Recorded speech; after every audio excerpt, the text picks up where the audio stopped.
Good morning बच्चों, मैं आपकी हिंदी की टीचर आज आपकी क्लास 4th की हिंदी वैभव का 4th लेसन मीन्स चौथा अध्याय आपको पढ़ाने जा रही हूँ, जो कि एक कविता है। वो है सुख की कुंजी, जिसके लेखक हैं भगवती प्रसाद। सुख की कुंजी। प्रस्तुत कविता में ऋतुओं के सरल उदाहरण द्वारा जीवन में सुख और दुख का सुंदर चित्रण किया गया है। बिना तप व परिश्रम के सुख असंभव है, यह दिखाया गया है। इस कविता में ऋतुओं के सरल उदाहरण यानी ऋतुओं का उदाहरण दिया गया है कि कभी ऋतु मीन्स मौसम, कि कभी तो सर्दी आती है, कभी गर्मी आती है और कभी बरसात। इस तरह से ये 3 ऋतुएं हमारे भारत देश में पड़ती हैं। उसी प्रकार से मनुष्य के जीवन में सुख भी आते हैं और दुख भी आते हैं, और इसमें भगवती प्रसाद ने बताया है कि बिना परिश्रम के हमें सुख नहीं मिल सकता। तपती धरती तपता अंबर, कण कण बना अंगारा, झुलस रही हरियाली सारी, झुलस रहा जग सारा। तपती मीन्स गरम धरती, इस समय गरम धरती हो रही है। तपता अंबर, और अंबर जो है आकाश है, वो भी काफ़ी गरम है। कण कण बना अंगारा, इतना गरम कि कण कण में छोटे से छोटा वो भी चीज भी अंगारा यानी दहक रही है। गरम होने की वजह से अंगारे के समान दहक रही है। झुलस रही हरियाली सारी, झुलस रहा जग सारा। सारी हरियाली जो है, पेड़ पौधे हैं, ये सब हरे हरे होती है ना, तो ये हरियाली है। तो जितने भी पेड़ पौधे हैं, जितनी भी हरियाली है, वो जगत की यानी सारे संसार की वो झुलस रही है। यानी गर्मी के मारे वो पौधे जो है, पेड़ पौधे वो मर रहे हैं, झुलस रहे हैं। पंछी दुबक रहे नीडों में, पशु सब हांफे जाते, छाया की छाया पाने को सिकुड़ रही शर्माते।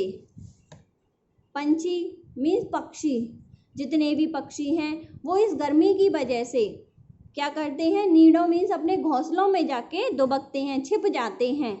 पशु भी बेचारे हांपे हांपे घूमते हैं, पानी के मारे या गर्मी के मारे, इन चीज़ों की वजह से वो भी घूमते फिरते हैं।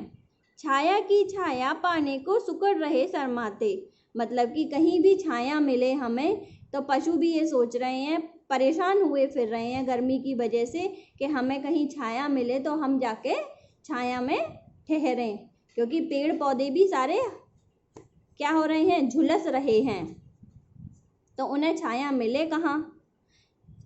छाया सड़कों पर सन्नाटा, सारी सड़कों पर सन्नाटा मीन्स खामोशी छाई हुई है, कोई भी दिखाई नहीं दे रहा है। तपी जेठ की गर्मी, ऐसी तपती हुई, जेठ एक महीना होता है, उसकी गर्मी होती है, इतनी तपती हुई जेठ की गर्मी। सूख गई है दूब खेत की, नहीं नाम की नरमी, सारी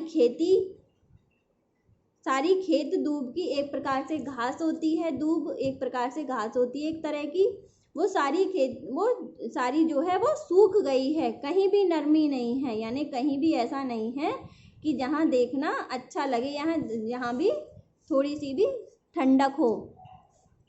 जेठ तपे सो बरखा आए, रिमझिम बरसे पानी, तपन मिटे धरती की सारी, लहरें खेती धानी।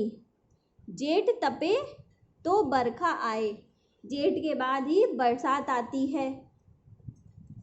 रिमझिम बरसे पानी, और बरसातों में क्या होता है, रिमझिम पानी बरसे। तपन मिटे इस धरती की, तो इस धरती की क्या है, तपन मिटे यानी गर्मी मिटे, तपना होता है, गर्म हो जाती है धरती जब बारिश नहीं होती, गर्मी के कारण जब भूमि गर्म हो जाती है। लहरें खेती धानी, और धान की फसल यानी खेती जो है अच्छी तरह से लहलहा उठे जब बारिश होगी। जब बारिश आएगी, जेठ की गर्मी जाएगी, तो बारिश आएगी, तो सारी धरती की प्यास अपने आप बुझ जाएगी। जो जन जितना कष्ट झेलता, उसी प्रकार भगवती प्रसाद कह रहे हैं कि जो लोग जितना कष्ट झेलते हैं अपने जीवन में, उतना ही सुख पाते, उतना ही सुख प्राप्त करते हैं। तपना ही सुख की कुंजी है, सबको बतला जाते। तपना ही सुख की कुंजी है मीन्स चाबी है। तपना ही मतलब हमेशा हमें परिश्रम करते रहना चाहिए, किसी भी तरह से परेशान नहीं होने चाहिए, ना ही दुखी होना चाहिए कि हमें ये परेशानी क्यों आई, क्योंकि हर परेशानी के बाद ही सुख प्राप्त होता है। तपना ही सुख की कुंजी है, सबको बतला जाते कि तपना ही हमें परिश्रम करना ही हमारी सुख की कुंजी है मीन्स चाबी है, और सबको बतला जाते ऐसा सभी को बताते हैं। इस प्रकार से आपने देखा कि भगवती प्रसाद ने इसमें परिश्रम करने की कहा है और कहा है बिना परिश्रम के कोई भी सुख प्राप्त नहीं होता। ठीक है बच्चों, आप भी पढ़ेंगे तो ही आपको अच्छे अच्छे नंबर मिलेंगे। ये आपके कुछ कठिन शब्दार्थ दिए गए हैं जिन्हें आप पढ़ना और याद करना। तपती मीन्स गरम, नीड मीन्स घोंसला, अंबर आकाश, जन मीन्स लोग, अंगार मीन्स किसी वस्तु का दहकना रूप। इस तरह से आपके ये कुछ कठिन शब्द दिए गए हैं जिन्हें आप अच्छी तरह से याद करना। और ये आपके कुछ क्वेश्चन आंसर दिए गए हैं, प्रश्न उत्तर, जो आपके साप्ताहिक गृह कार्य में आपको मिल जाएंगे। धन्यवाद।